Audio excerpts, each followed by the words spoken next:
Now, if people didn't pay attention to Monday Night Raw earlier this week, we are having to yet to return to the ring or just on TV in general. Eva Marie. Now, Eva Marie, you guys didn't notice. She was noticeable for being on Total Divas, being one of the so-called rookies with JoJo when JoJo was like 18 or something, or 17 in the WWE, and like was dating like an overaged Justin Gabriel. But other than that, Eva Marie was notable for being the red hot chili pepper whatever gimmick that she had back on SmackDown Live, which she was notable for botching.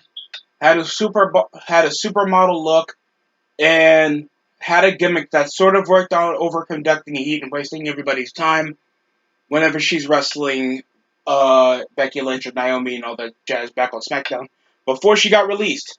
And now everybody is freaking whining why, oh, the Iconics, Mickey James could leave, but Eva Marie, really? And I'm going to be straightforward.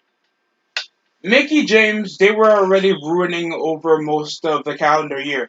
She barely even won the SmackDown or Raw Women's Championship.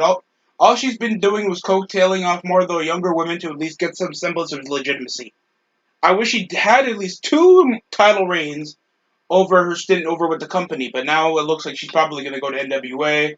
Then the trash bag fiasco happened.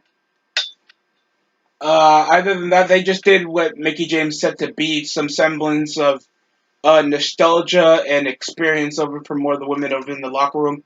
And I can still say she could probably win the NWA Women's Championship because they already have experienced women there over on the NWA. She already has a mainstream light from being in WWE and being the most well-known women there. Hell, they can make her join Strictly Business because last time I did a review, they've already been foreshadowing people joining Strictly Business.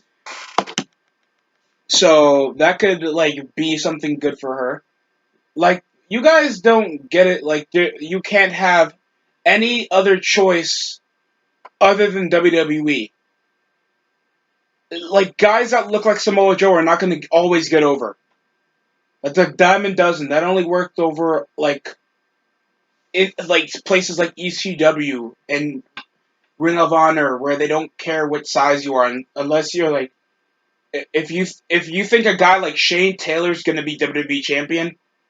I mean, I've seen him wrestle, but that doesn't mean he's a main eventer. Like, there's a difference. Now, Eva Marie is a different case, because when she returned and had a clip of her in a freaking exotic car looking like a supermodel with now pink hair, that just already screams draw.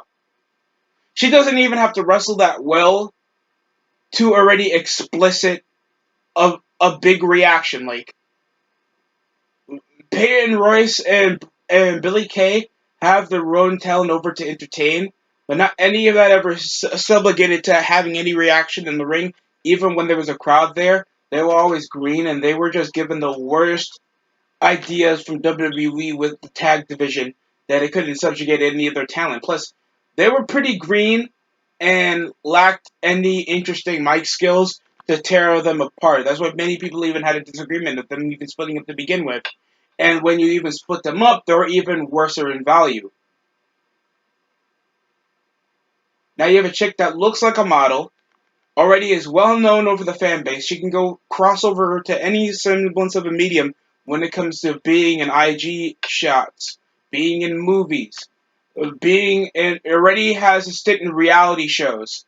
So it already shows that Eva Marie can already add more into the product. And plus, over what I saw over in the YouTube channel, she had the highest views over most of the highlighted clips that usually they do over the YouTube channel after they're done with Raw, SmackDown, or NXT or NXT UK.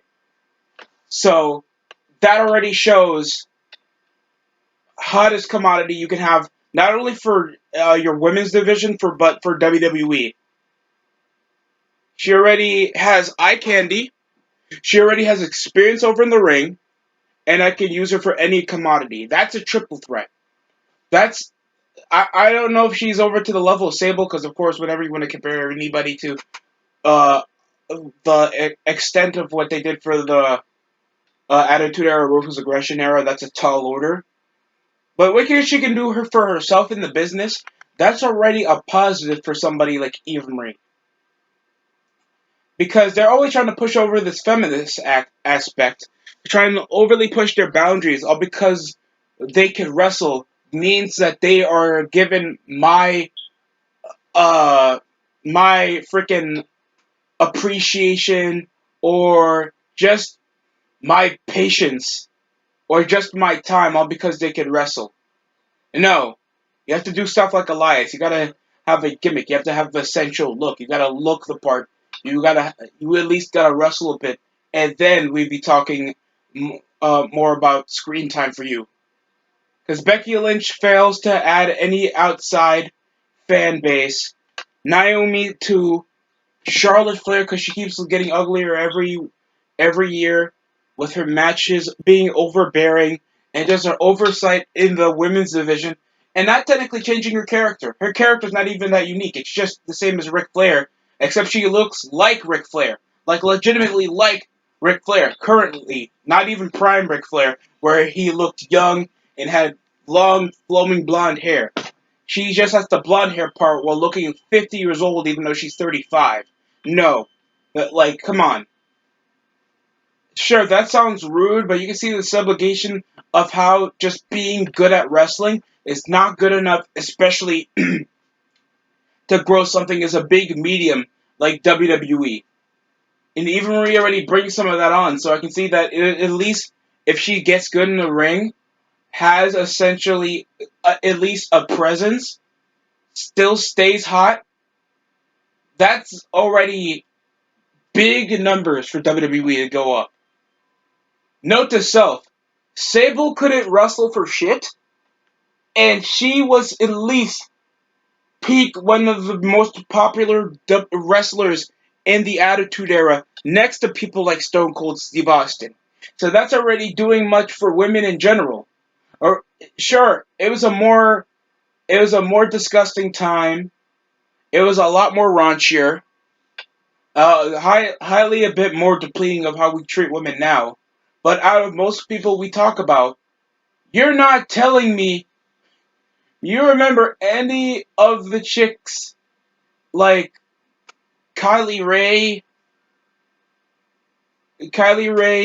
Peyton Royce, Naomi in 20 years, then you're going to remember Casey Stiebler, uh, Sable, Tori Wilson,